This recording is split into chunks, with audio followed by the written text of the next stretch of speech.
क्योंकि कुड़कुड़ाना, बड़बड़ाना आत्मिक जीवन का कैंसर है। कुड़कुड़ाना, बड़बड़ाना, murmuring is the cancer of Christian life. एक मसीही को कुड़कुड़ाने और बड़बड़ाने की कोई जगह नहीं। निर्गमन की पुस्तक उसका 15वां अध्याय 22वीं आयत से, तब मूसा इस्राएलियों को लाल समुंदर से आगे ले गया और वे शूर नाम जंगल में आए और जंगल में जाते हुए 3 दिन तक पानी का सोता ना मिला।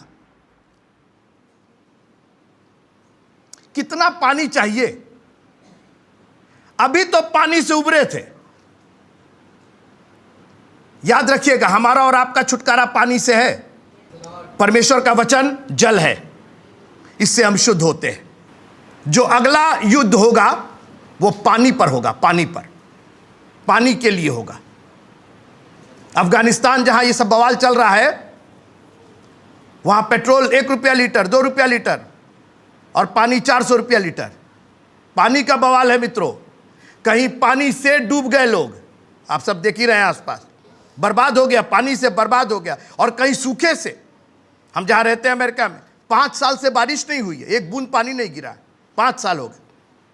जगह जगह बोर्ड लगा हुआ है, पानी रोकिए, पानी बचाइए, पानी बचाइए। फाइन हो जा रहा है, 4-4 लाख 5-5 लाख रुपया फाइन कर दे रहे हैं अगर जरा सा पानी आपका ज्यादा बह गया। पानी के द्वारा, याद रखिएगा, जल के द्वारा,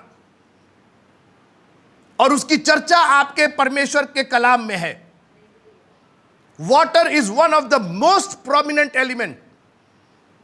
ये जो बपतिस्मा है ना, इसको आप मामूली मत समझिएगा। जो विश्वास करे और बपतिस्मा ले, पानी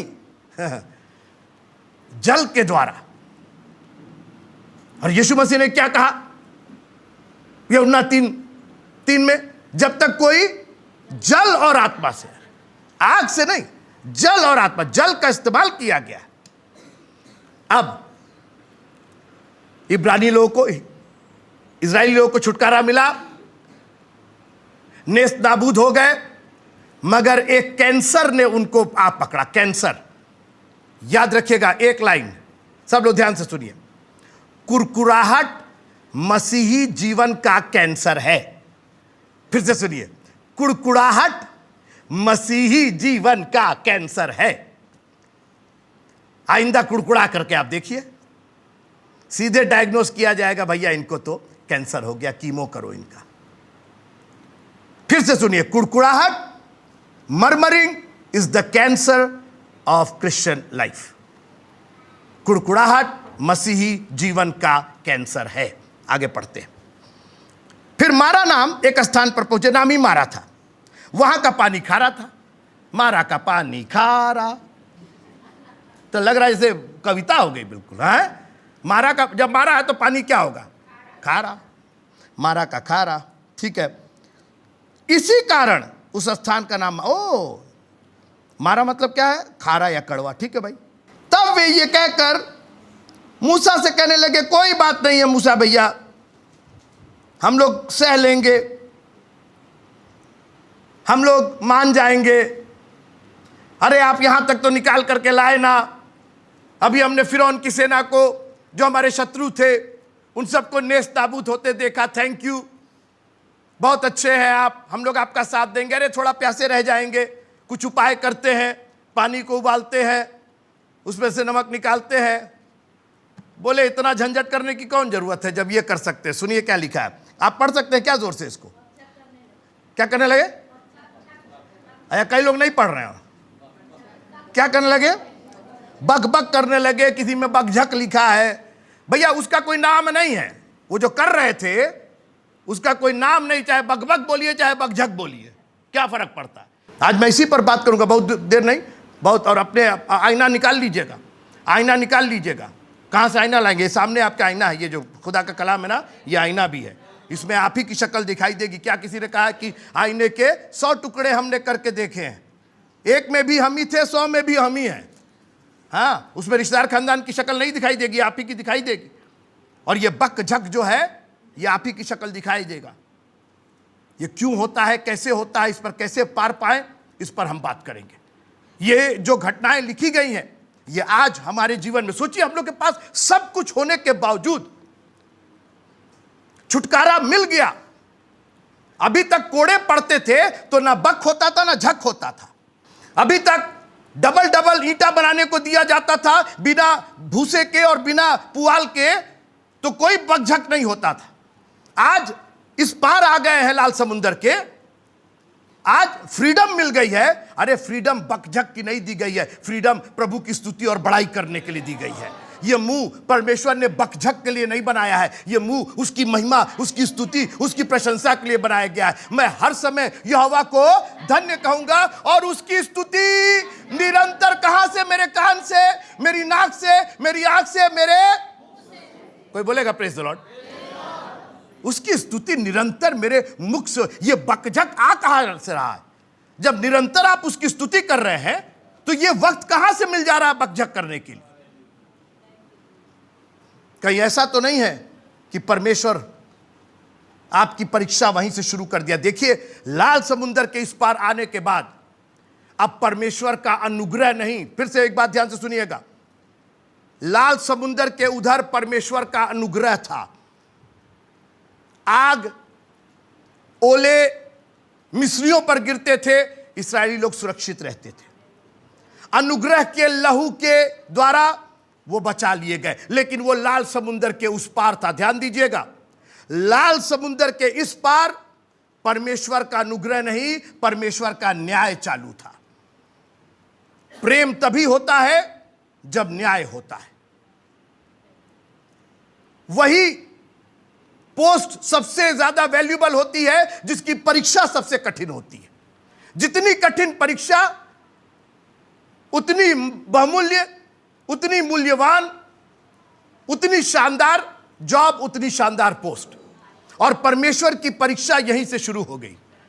परमेश्वर का टेस्ट शुरू। बोले अभी तक तो मैंने दया की, अभी तक तो मैंने अपना खून बहाया, अभी तक तो मेमने का लहू बहा करके, तुम्हारी कोई खूबी नहीं थी उसके अंदर, तुम लोग सब कुड़कुड़ाने बकझक करने वाले थे, लेकिन उस घर के अंदर थे, तुम उस लहू से ढके हुए थे, तुम पर अनुग्रह हुआ। मगर इस पार आने के बाद अब अनुग्रह का जमाना खत्म हो गया, अब न्याय का जमाना शुरू हुआ है। और मैं आपको चैलेंज करना चाहता हूं। मैं नहीं जानता हूं आप कितने साल से क्रिश्चियन हैं, आप कितने साल से आप जल के इस पार आ चुके हैं, आपने बैप्टिज्म ले रखा है, कितने साल से आप प्रभु के पीछे चल रहे हैं। अब आपका बकझक करने का यह स्वभाव बिल्कुल छूट जाना चाहिए, क्योंकि फिर आप न्याय के अंतर्गत आ जाएंगे। अब आप पर दया नहीं की जाएगी, आपका न्याय किया जाएगा। देखिए, दुहाई देने में कोई प्रॉब्लम नहीं है।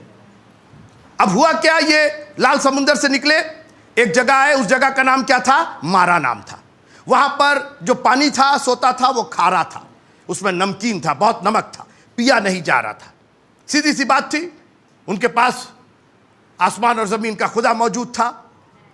और भजन संहिता 50-15 में लिखा हुआ है कि संकट के समय मुझे पुकारो और मैं तुम्हारी सुनूंगा, मुझे मेरी दुहाई दो, मैं तुम्हारी सुनूंगा और तुम मेरी स्तुति करने पाओगे। सीधी सी बात, एक लाइन का फॉर्मूला। भैया, ये जो इनकी समस्या थी, इस समस्या का समाधान क्या था? परमेश्वर को पुकारो, परमेश्वर को ठीक करेगा। लेकिन प्रॉब्लम यह है कि जो कहा गया वो नहीं करेंगे। परमेश्वर को पुकारने के बजाय ये बकझक करने लगे। और आज हमारी मंडलियां बकझकों से भरी पड़ी हुई है। थोड़ी सी कोई प्रॉब्लम हुई, बकझक शुरू हो गया। आज हमको नॉन क्रिश्चियन से, बाहरी लोग से प्रॉब्लम नहीं है, ये भीतरी लोग से प्रॉब्लम है। अभी उनको इतनी लंबी जर्नी तय करनी है और अभी से बकझक इनका शुरू हो गया। क्या जाओगे तुम लोग? और उसकी वजह थी, ये बकझक इसलिए था कि ये, कोई मेरे साथ एक बार प्रेज द लॉर्ड बोलिएगा।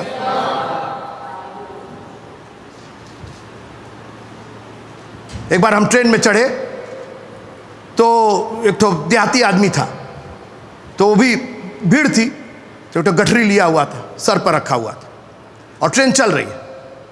तो हमने कहा कि अरे काहे ऊपर रख ले बाटा, नीचे रख दो। काहे तो क्या परेशानी बा? हम कह रहे परेशानी नहीं खे, लेकिन मैंने काहे तू रख ले बाटा। ओके, अरे हमार गठरी, अरे हमको मालूम बा तोहरे बा, क्यों ले नहीं जाए। अरे उसको नीचे रख, का परेशानी बा? हम टिकस ले ले बाटी भाई, हमका मालूम बा टिकस ले ले बाटा चाहे नहीं ले ले बाटा, एक रख दे जमीन यहाँ पर। हमके निक नहीं क्या लागत, हम कैसन लागत है। और ट्रेन चल रही है और वो गठरी रखा हुआ है, और वो हमसे बहस किया जा रहा है कि गठरिया हमारे तो के क्या परेशानी बा, हमके तो के देख के हमके परेशानी हो जाता। अब तू उतरबा कि हम तो के जबरदस्ती उतार के नीचे रखी। तब बड़ा कुड़कुड़ाते बकझक करते रख दिया। तो रख दिया तो चैन हो गया, कह रहे बड़ा आराम मिला था। हम कह रहे पगला, ये तो कह रहे थे तुमसे यही ना तब से कह रहे थे, ज्ञान के ना होने से। वो बेवकूफ सोचा कि उसकी गठरिया है। नहीं, आप हंस क्यों रहे, किस पर हंस रहे हैं? एक बार ऐसे करके अपनी शक्ल देख लीजिए। वो आप और हम हैं। वो इस्राएली थे, वो ले करके आए थे। लाल समुंदर को परमेश्वर ने बराबर कर दिया, उस पार हो गया, इस पार हो गया। लेकिन मेंटालिटी, वो गुलाम की मेंटालिटी, वो कोड़े की मेंटालिटी, वो नहीं गई थी। ये कुड़कुड़ाने की जो आदत है, नंबर 1, ये आती है आपके बैकग्राउंड से, आपके पिछले। और इसलिए आती है क्योंकि आप हल पर हाथ रख करके पीछे देखते हैं। इसलिए आती है कि आप लूत की स्त्री के समान खुदा की आज्ञा ना मान करके पीछे देखने लगते हैं, और फिर आपका पीछा डराने लगता है आपको। अब तुमने ये किया, तुमने, सबके पास एक पीछा है, सबके पास एक बोरा है, सबके पास एक गठरी है, सबके पास एक बैग है। एक काम कीजिए, उसको वहीं छोड़ दीजिए और प्रभु के पीछे चलना है तो सब वहीं चला जाएगा। वो आई थी पापनी होकर के, लेकिन यीशु मसीह के पैरों पर उसने जटामासी का जब इत्र उंडेला, यीशु मसीह ने कहा तेरे विश्वास ने तुझे बचा लिया। विश्वास नहीं होकर के चली गई। There has to be a transformation, एक बदलाव। जब यीशु मसीह में है तो बदलाव नहीं है। अगर आप में, आपके पहनावे में, आपके ओढ़ावे में, आपके रीति रिवाज में एक बदलाव आना चाहिए। और अगर बदलाव नहीं आ रहा है तो अभी तक आप अपनी जड़ से लटके हुए हैं। और याद रखिएगा, कड़वापन जड़ से आता है। कोई है मेरे साथ? हर कड़वापन जड़ से आता है, हर मीठा जड़ से आता है। उसकी जड़ जब कड़वी होती है तो फल भी कड़वा होता है। और इसीलिए पौलुस लिखता है कि खबरदार तुम्हारे में कोई कड़वी जड़ फूट करके अपनी जड़ को ठीक कीजिए, प्रभु में डीप रूटेड हो जाइए। एक गाना हम लोग गाते, तेरे प्यार में मसीहा मैं गहरा उतर। सबको ऊपर बढ़ने का बहुत शौक है।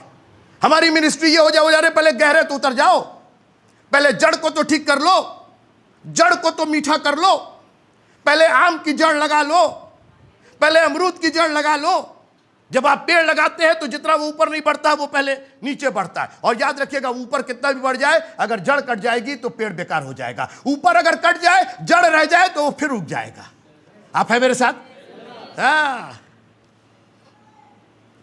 हम लोग तो काटते ही छाटते रहते हैं, जो तो पौधे हैं काटते छाटते रहते हैं, फिर उग जाते हैं। हाँ, जड़ों को नहीं छूते, उनकी जड़ नहीं काटते। यीशु मसीह में जड़ बनाए रखिए। आपका कुड़कुड़ाना, आपका बड़बड़ाना, और देखिए ये प्रेशर तो सबके ऊपर आएगा जब तक आप इस संसार में हैं। बागे अदन से ही हमारे साथ धोखा हो गया, परमेश्वर के वचन की नाकानी हो गई, परमेश्वर के वचन को हमने ठुकरा दिया, देखने में मनभाऊ सुंदर फल खा लिया हमने। अब सारा प्रेशर हमारे ऊपर। बागे अदन तो छूट गया, अब जाओ पसीना बहाओ, जमीन तुम्हारे लिए उठकटारे उगाएगी। प्रेशर हो गया, नीचे से जमीन, ऊपर से पसीना। और इस प्रेशर ने हमको कुड़कुड़ाने बड़बड़ाने का एक मौका दे दिया है, एक मौका दिया है। सब लोग बोलिए, मौका दिया है। और उस मौके का आप क्या करते हैं? क्या आप उसको शट डाउन कर देते, बंद कर देते? नहीं, ये कड़वी जड़ नहीं आएगी मेरे में, ये कुड़कुड़ाहट बड़बड़ाहट नहीं जाएगी, आएगी। कुड़कुड़ाहट बड़बड़ाहट का एक और कारण है घमंड। आपका घमंड। आप अपने को दूसरे से अच्छा समझते हैं। अरे हम ये कर देते, हम वो कर देते हैं। देखिए, शिकायत करिए, शिकायत करने में कोई परेशानी नहीं है। बाथरूम गंदा है, आकर के बताइए कि सर बाथरूम गंदा है, उसको साफ करवा दीजिए, फाइन। शिकायत है, वो ठीक कर दी जाएगी। लेकिन कहीं जाके कुड़कुड़ा रहे, वहां का बाथरूम है, क्या कर रहे हैं आप शिकायत नहीं कर रहे, आप कुड़कुड़ा रहे हैं, आप बड़बड़ा रहे हैं, बकझक कर रहे हैं। और याद रखिएगा, बकझक किसी नतीजे पर नहीं पहुंचती। फिर से सुनिए, बकझक, कुड़कुड़ाना, बड़बड़ाना, क्योंकि कुड़कुड़ाना, बड़बड़ाना आत्मिक जीवन का कैंसर है। कुड़कुड़ाना, बड़बड़ाना, murmuring is the cancer of Christian life. एक मसीही को कुड़कुड़ाने और बड़बड़ाने की कोई जगह नहीं। अगर आप प्रभु के पीछे वास्तव में चलते हैं, अगर आप वास्तव में उसके वचन पर विश्वास करते हैं, आपको वास्तव में कनान दे रहे। अभी तो जर्नी शुरू हुई है, अभी तो आप घर से निकले नहीं कि मालूम है कि हस्बैंड वाइफ वहीं मार कर लिए, अभी तो ट्रेन पर पहुंचे ही नहीं। और उपाय क्या था, पढ़ लीजिएगा। तब परमेश्वर ने मूसा को एक पौधा बता दिया और कहा इसको काट करके पानी में डाल दे। पानी में डाल दिया, उसका पानी मीठा हो गया। ले भैया, इतना कुड़कुड़ाना, बड़बड़ाना एक लाइन में खत्म हो गया। और वो पौधा वहीं का वहीं था। केवल ज्ञान नहीं था कि इस पौधे को डाल देने से, भाई अभी तक कोई आया नहीं था, अभी तक किसी ने खोजबीन नहीं की थी। और जो लोग आए वो बजाय खोजबीन करने के, वो तो कुड़कुड़ाने और बड़बड़ाने लगे। जब आप कुड़कुड़ाते और बड़बड़ाते हैं तो आप अपनी आंखों के सामने पर्दा डाल देते हैं। आपके देखने की शक्ति लिमिट हो जाती है, आप यहीं तक सीमित हो जाते हैं। ये ठीक नहीं, वो ठीक नहीं, ये ठीक नहीं, बजाय ये हटा करके अरे यार ये ऐसे किया जा सकता, वैसे किया जा सकता। कोई कुर्सी ठीक नहीं करता, हम कुर्सी ठीक कर देंगे। अगर हम यहां से जाएंगे तो एक बार यहां से घूमते हुए चले जाएंगे, कहीं कोई कागज का टुकड़ा होगा उठा लेंगे, अरे कोई साफ नहीं करता कोई।